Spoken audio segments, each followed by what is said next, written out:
Hello friends, welcome to Take Two for this Wednesday, the 4th of September 2024. I'm Jeannie and I am so glad that you've decided to come along for the ride on this hump day.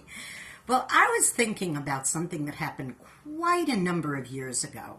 I was working for a short time at a place where you needed to have photo IDs that you wore like kind of on a lanyard around your neck. And your picture would be there and your name and your whatever department you worked in, whatever it was.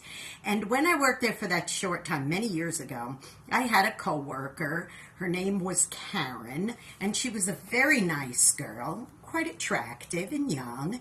And one day we were working, and there was a fairly new person who'd been hired, an older gentleman, and we had to have our photos retaken because it was like renewal time, like a new season, and the new employees and everybody were all having our pictures taken. So we got our new IDs and not thinking anything of it, and after we'd had them a day or two, this older gentleman who was working there went up to Karen, and he was looking at her photo ID.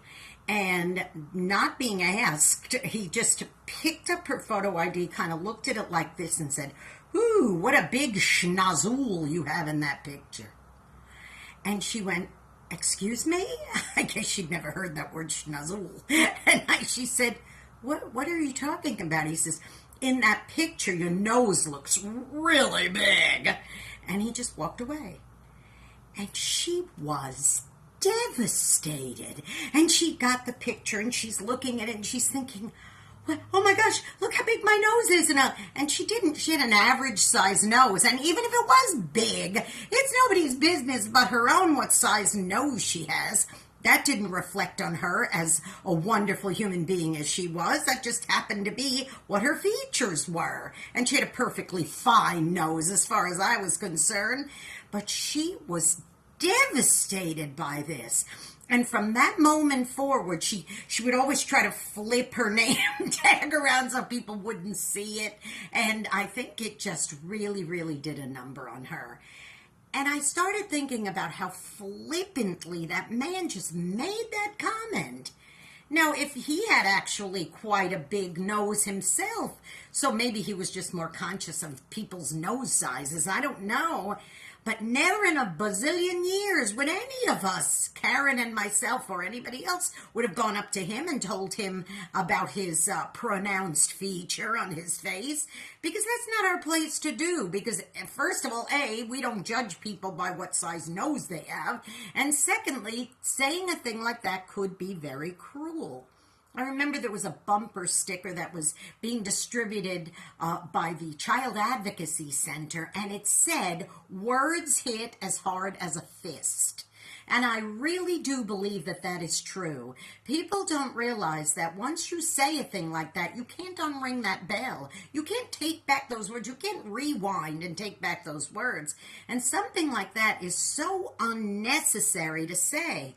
Now, I'm going to bring some balance here to say that does not mean that you don't correct people, or that you don't give an honest opinion if it's asked for, or those sorts of things, okay? Now, if I had dyed my hair purple and gone to work and said, "Okay, I want an absolute honest opinion from every single one of you. Do you just love the color of my hair?"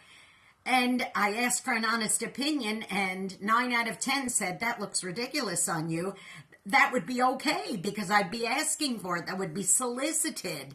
But for that man to go up to Karen and say what he did to her was completely out of line and out of bounds. He should have never said that to her. So I'm just going to remind you, boys and girls, please, please, please, think before you speak. First of all, if you're not asked an opinion about something, don't offer it, okay? Unless it's a life and death situation, okay? Don't say things like that to people just because you feel like saying it.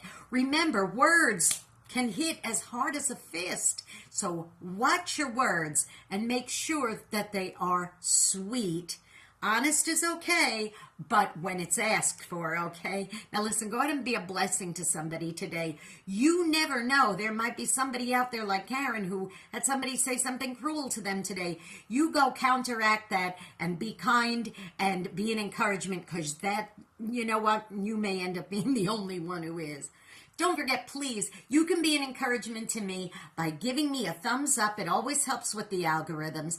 By subscribing to this YouTube channel, Jeanne Sigler, JeanneSigler. Hit the subscribe button, the notification bell.